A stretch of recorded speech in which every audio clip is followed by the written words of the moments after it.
So I I think all my questions start as they all tricky questions. All right, so we are going to talk about something else that is a little bit tricky. Okay, but I just want to say hello, and I hope you enjoyed the other two questions the previous week, and I hope you have. Been watching closely what's happening in the world today because there's quite a lot there. All right. So now, anyway, question and answer today. Now, I'm going to start my question and answer today by saying hello, welcome to my channel, and this is how you go. So, exactly on the 13th of July 2024, Mr. Donald J. Trump was shot at, all right, while he was speaking in an outdoor campaign rally near Boulder, Pennsylvania, all right. Now, we are going to talk about my question in a few minutes, all right, so we'll leave that one there, all right. So I want to talk about Candace Owen. Candace Owen. How many times did I call you? You know, there's a saying where I come from that we always knew we were in trouble if our parents, your mother, especially the mothers, the African mothers, if she call you 3 times, and then she would remind you, how many times did I call you? And it's just such a tricky one because you always have to tell her, yes, you called me 3 times. It's just like a movie.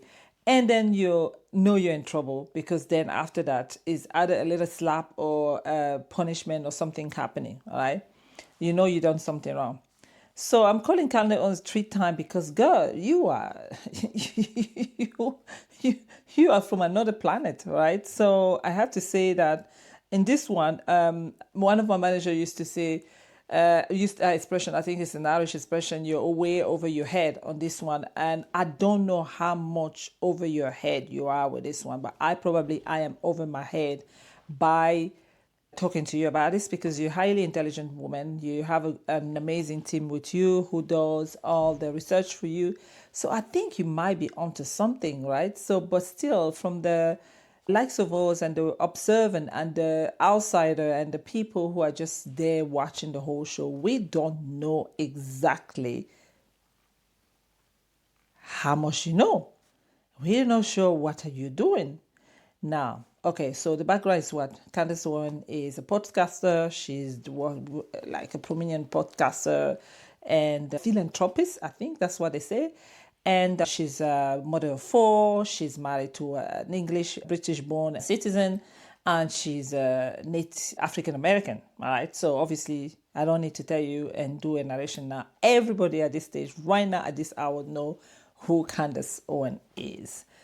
And I'm just like, girl, I don't know what's going on because I don't know if you know what you got yourself into. Because here in Ireland, we call it you're way over your head on this one.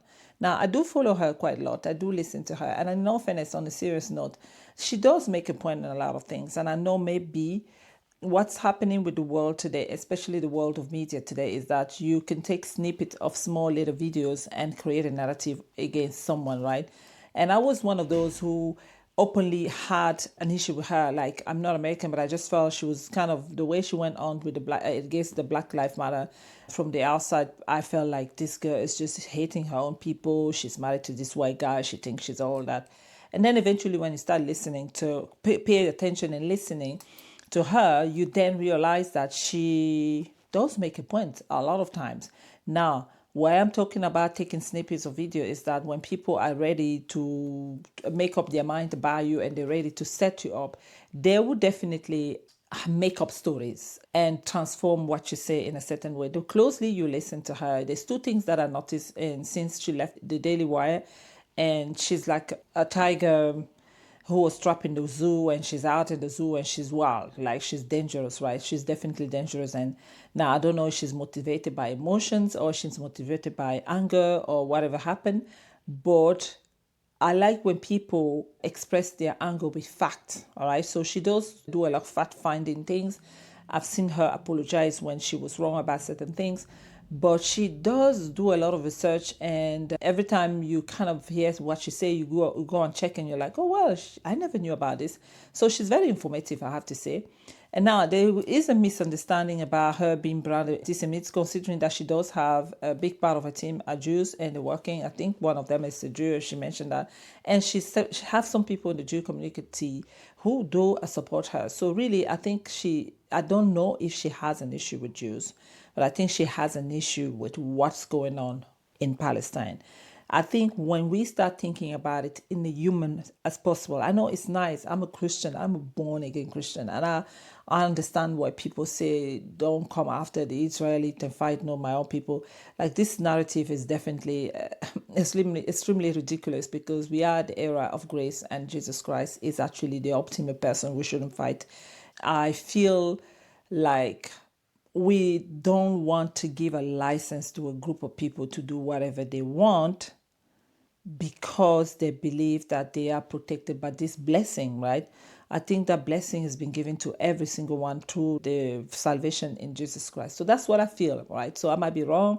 I am not an expert like all of you, and theologian expert and people, but I still feel like the killing of children anywhere in the world, whether it be in Gaza, whether it be in anywhere, is absolutely horrendous. And actually, Jesus Christ himself said that touch not those children.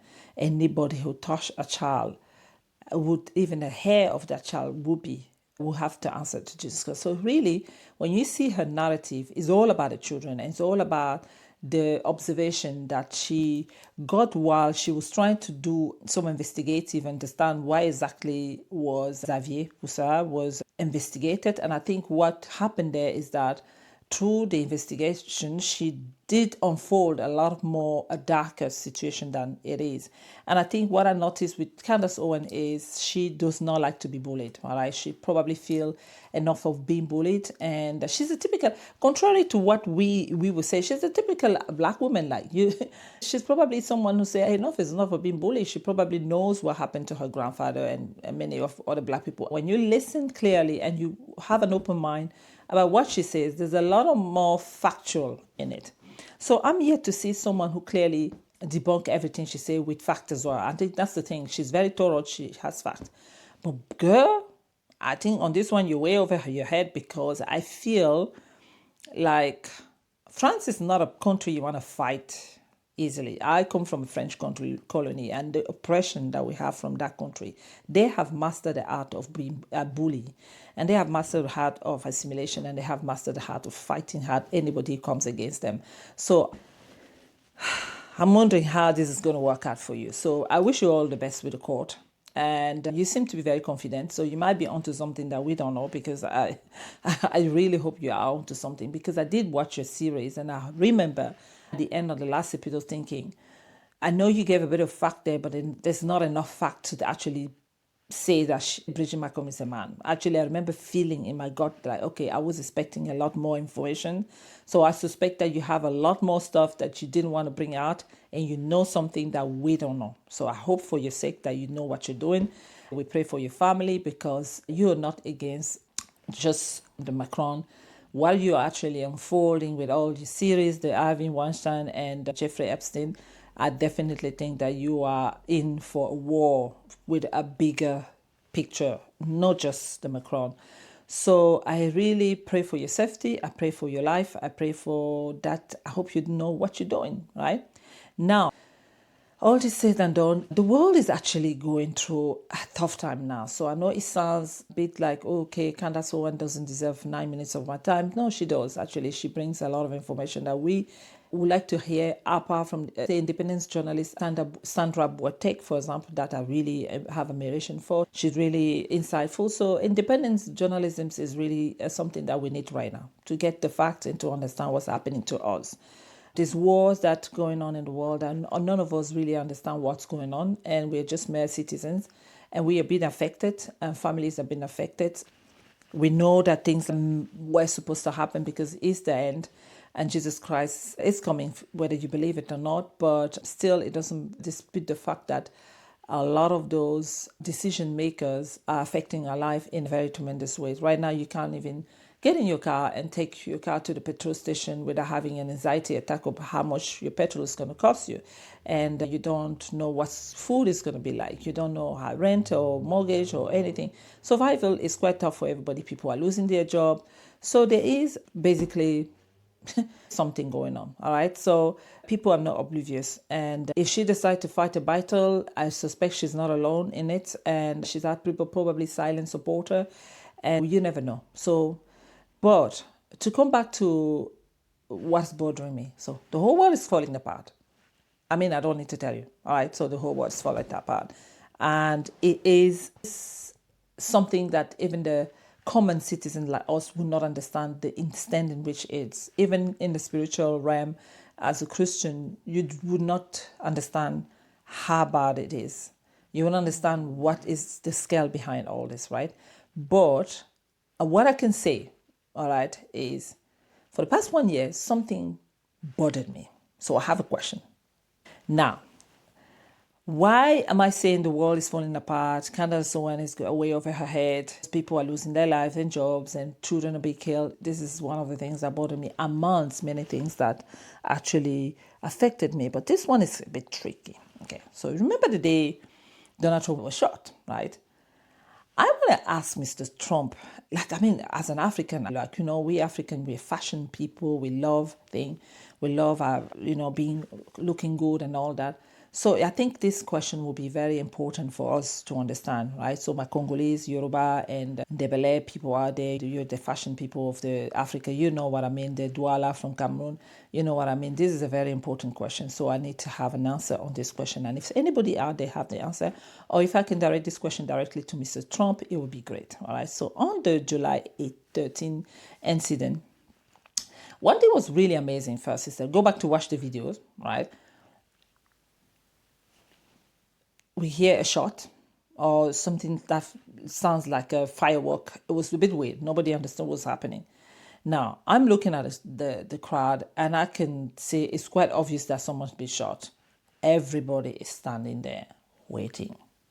That alone was weird, all right? Now, either the crowd didn't know really what's happening or they didn't realize how serious it was. I don't know. And they were all there standing.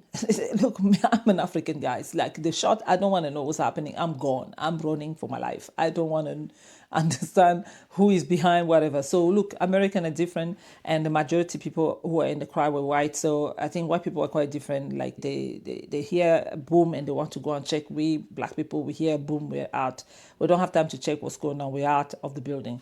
So that was what's weird, and everybody was standing there like nothing's happened. And considering that someone actually got shot and was on the ground, so that was a bit weird that everybody was just like with their thumbs up, yeah. But that's not where my problem is. My real problem is I've never seen someone being shot and in a situation of crisis, and all he could think about is his shoe. Donald Trump is asked the Secret Service to make sure that he gathered his shoes. Now, I am not a psychologist. I do not understand. The whole thing was just weird. This thing has been on my mind for a while now. I keep thinking about it. Every time I hear about wars and fight and everything, and all this president talking to Donald Trump stand up and do speeches and everything, all I can think about is this sin. Now, any big psychologist or scientist would know what I'm trying to find out. Can someone tell me, is it possible, Mr. Trump, if you could tell us who your shoemaker is? Because that pair of shoe, is one of the most important shoe in the whole world. And it's also a key element in the history of America. I know I sound crazy, but now that's my question. Please, can you tell us who your shoemaker is? Or can someone find out, investigate who Donald Trump's shoemaker is? Because I still can't get over the fact that I'm being shot. I don't care if I'm wearing my LK Bennett shoe is falling apart. I'm gone. You take me out there. I don't want to know. I don't want to try to find out where my shoe is. And I just don't understand in the middle of that crisis why was the crowd standing there and raising their fists up? And why was he worried? Why what that shoe? You know, where we come from, if someone fight for something in a crisis situation, we always have a eye raise like, is this your babalao or something? What's going on here? So please share with us, the African, especially the us who like fashion. We want to know who your shoemaker is, because it will be very important for us to know who your shoemaker is. Now, I sound a bit crazy. I sound crazy, but I'm sure if you're very intelligent, you know exactly what I mean. Okay? In the middle of a bigger crisis, Donald Trump cried out for a shoe 3 times. He insisted, wait, I want my shoes, wait, and let me get my shoes. And he said it 3 times, and 3 is a number. Thank you, and I hope you can give an answer to that. Who is Mr. Donald J. Trump Shoemaker? Thank you.